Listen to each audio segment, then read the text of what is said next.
Hello and welcome back to my channel. This is the podcast Britain's Regional Folklore.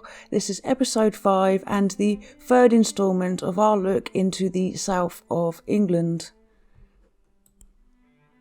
In this episode we'll be looking at the customs and rituals from the following towns and counties. Aldermaston, Berkshire.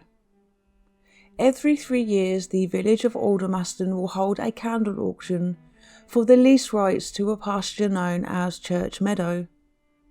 A horseshoe nail is stuck into a candle and bidding commences once the candle is lit. When the flame reaches the nail, it extinguishes and the nail will fall out. The last person to have made a bid as this occurs will win the lease, and the rents are dedicated to charity. At these auctions, rum punch is given out and the action is performed by a vicar. If you happen to find the custom jolly and interesting, it is still being performed today, but at the ancient public house, the Hind's Head in Aldermaston. Great Wishford, Wiltshire. There is a public holiday known as Oak Apple Day that falls on the 29th of May. It is to celebrate the restoration of the English monarchy in May of 1660. It's a high old time with partying and jolliment that reflects the joy and relief at the death of Cromwell, who was a stuffy, miserable old bar steward who wouldn't let England have any fun whatsoever. The oak tree was chosen because it is said that Charles very bravely saved his own life from the Roundheads by hiding in an oak tree. So in Great Wishford, the residents of the village celebrate a grant of 1603 to gather wood from the nearby Groveley Forest. With this wood they decorate their homes and then they travel to Salisbury and, brandishing bows of oak wood, they make merry chants at the cathedral of Groveley. Groveley and all Groveley, unity is strength. Tichborne, Hampshire. On March the 25th is Lady Day, a celebration of the Virgin Mary getting pregnant to God's baby. On this day, the Tichborne family dole out flour to the poor residents of Tichborne, Cheriton and Lane End in Hampshire.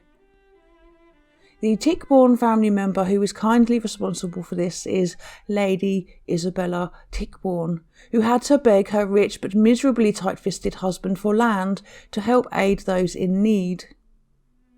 He very cruelly told Lady Isabella, who was in very poor health, that she could have as much land as she could crawl around carrying a blazing torch.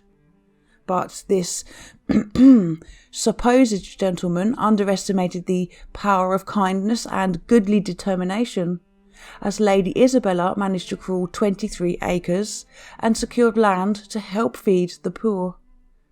And with her last breath, she made a curse that if ever the dole was stopped, that the family would become troubled.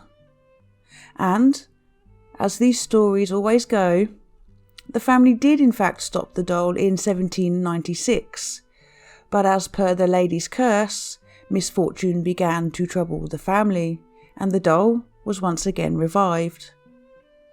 Personally, I would have just stuffed that torch where the Lord's sun didn't shine. Wootton Bassett, Wiltshire. An annual ritual occurred in Wootton Bassett until the late 19th century known as Word Ale. Tenants who lived on the lands owned by the Lord of Wootton Bassett Manor were exempt from paying tithes if they joined in with the rite. The assembled tenants would sing hymns and drink a lot of ale. They made prayers for the 12th century Cistercian monks who were the originators of the exemption. Tenants took turns to host the ritual and the event was recorded by cutting notches into hazelwood.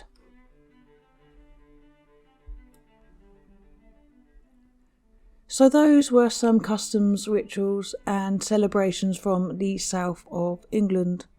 In the next episode in this series we'll be heading westwards to look at some Cornish ghosts. In the meantime, thank you for tuning in and for listening. And as always, stay safe. Bye bye.